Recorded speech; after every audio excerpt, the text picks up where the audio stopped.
All right, class, let's get going here on chapter, I think it's chapter 11 we're on now.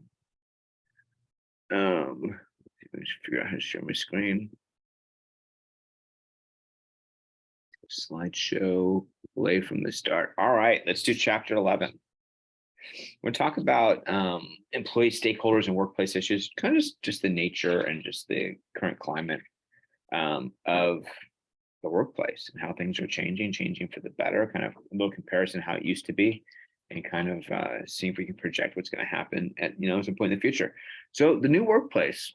Let's talk about the new workplace. Most of you are newer to the workplace, and this is the only workplace that you're going to know about. You don't have a kind of a point of reference, but things are changing, and hopefully things are changing for the better. So the new workplace, the shift for managing the employee experience to managing the life experience is very important that people have a good work-life balance. I've been in places before. We have, change in leadership, and that work-life balance is completely out of whack. And knowing that, okay, there's younger generations who would not do this. They would not go for this. There's an adoption of stances on current societal and political debates. It's very important to know kind of, where a company stands. It's because you know where a company stands, and you kind of have to figure out, hey, if that's the right place for you. They're important, but that gender wage gaps are addressed. Before it used to be kind of a quiet thing. Now it's much more in the open. The flexibility from location to time, meaning the hybrid work option. People used to be the focus was like, okay, how much do you work? Now it's very important of where you work. Vaccine requirements is a big one. It's kind of a hot button issue for people. If are you required to get a vaccine? Some people think that's you're infringing on their rights. Others are I don't feel safe unless I know everybody has has their vaccine. So I understand both sides of that. And then mental health support. Make sure that companies are really kind of more in tune to and paying attention to the kind of mental health and support that employees get.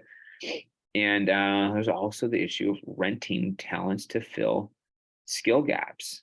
So if there's gaps in skills, do you go out and just rent talent to take care of that instead of hiring people full time? And then states also, they compete to attract individual talent rather than companies. So in some states, they might say, you know what, we need more people in tech. We need more people in automotive. We need more people in healthcare. So instead of going for companies, they'll try to attack individual people and individual talents.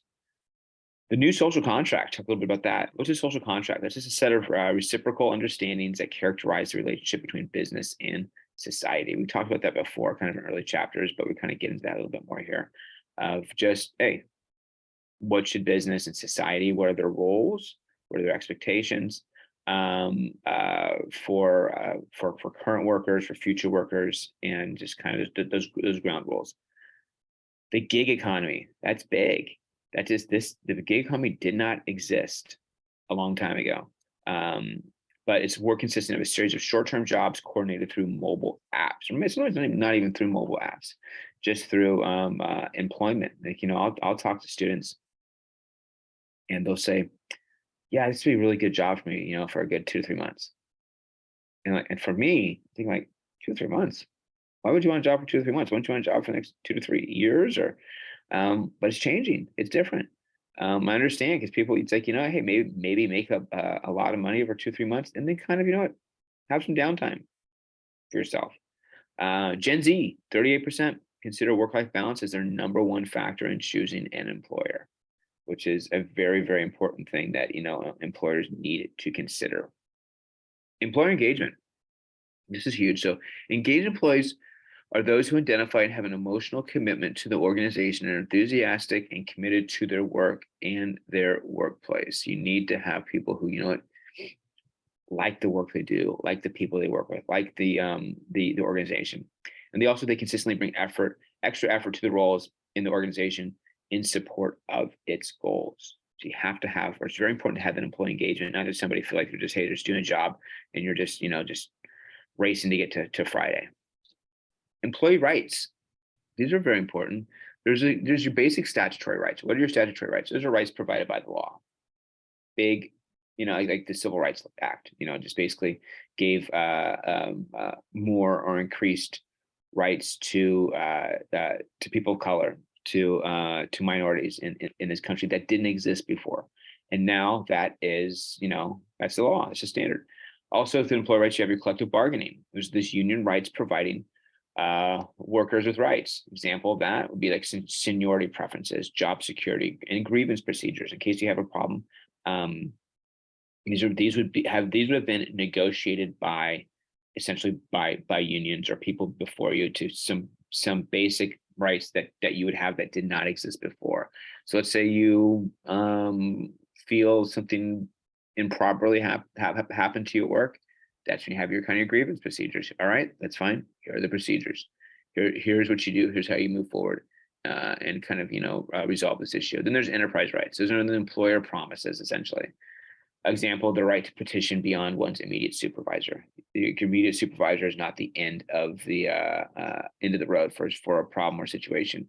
The right to be free from physical intimidation. I think most people think that's kind of just intuitive or just a natural thing we have. It wasn't always like that.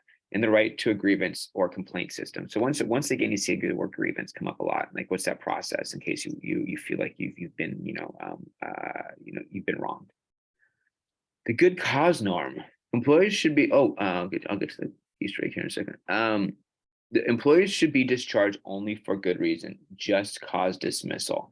This is kind of the prevailing cause for dismissal in here in the U.S. So if you have a good cause norm or just cause norm, that means you have to be released for a good cause.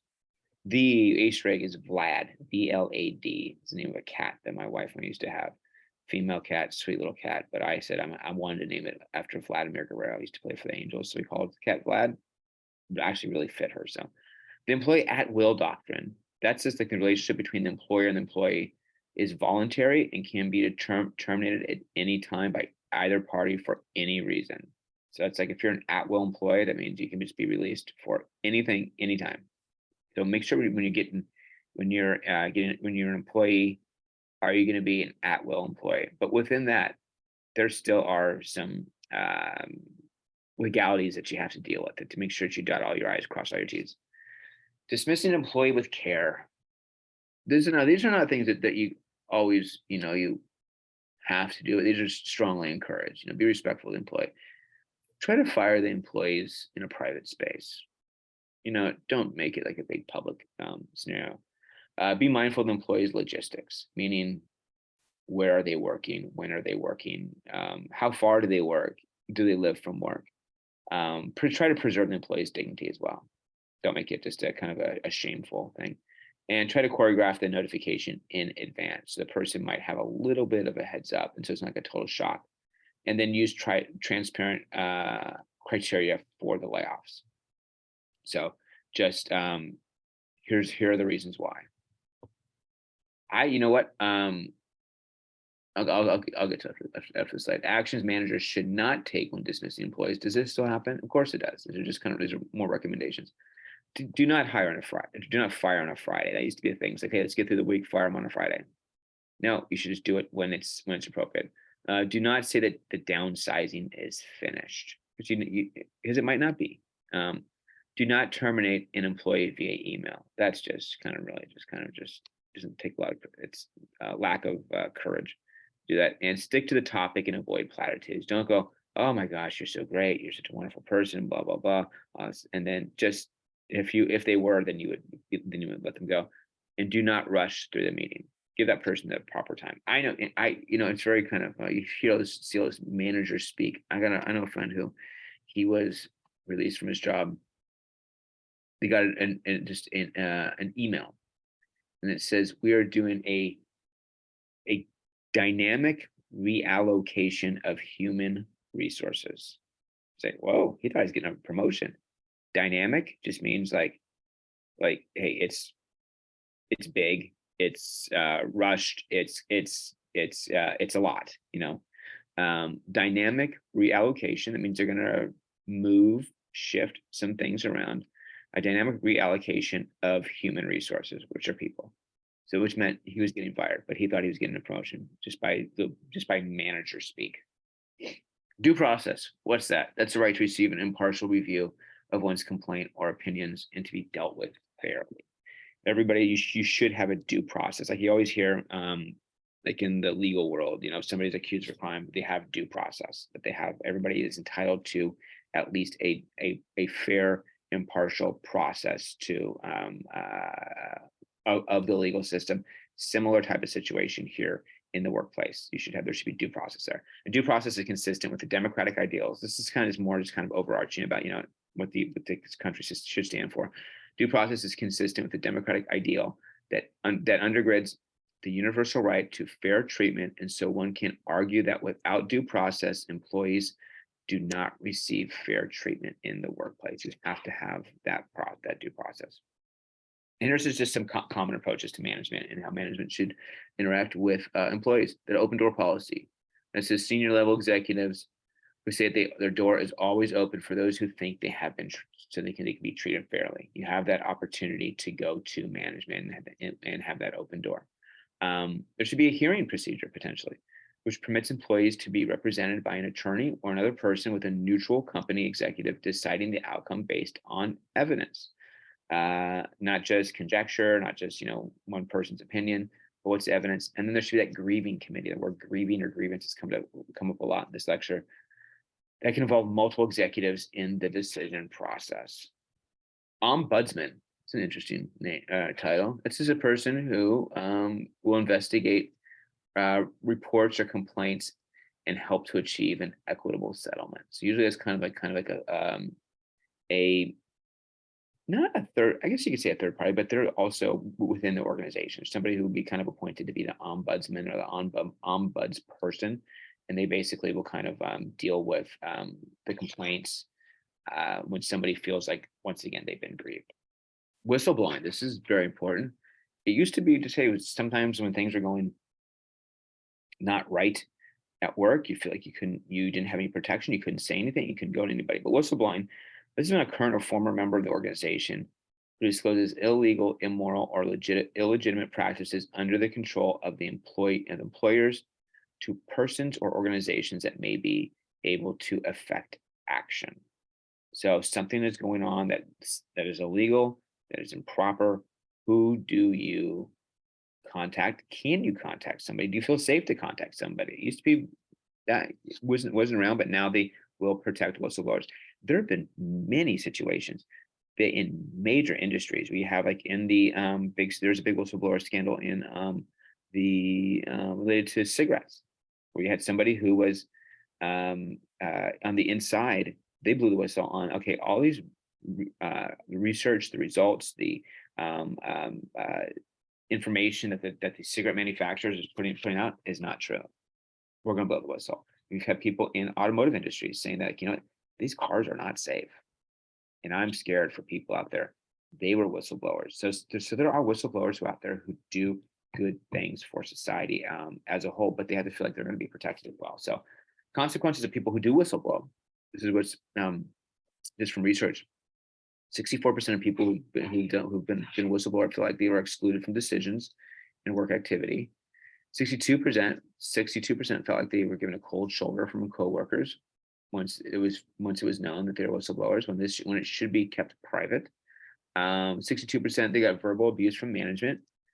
56% said they almost felt like they lost their job because they basically kind of alert everybody to some, improper things are going on. 55% says they were not given a promotion or raise, which is kind of just wrong and tragic. 51% said feel like they received verbal abuse from their coworkers. 46% said that they got their hours cut or their pay cut, which is horrible because they spoke up.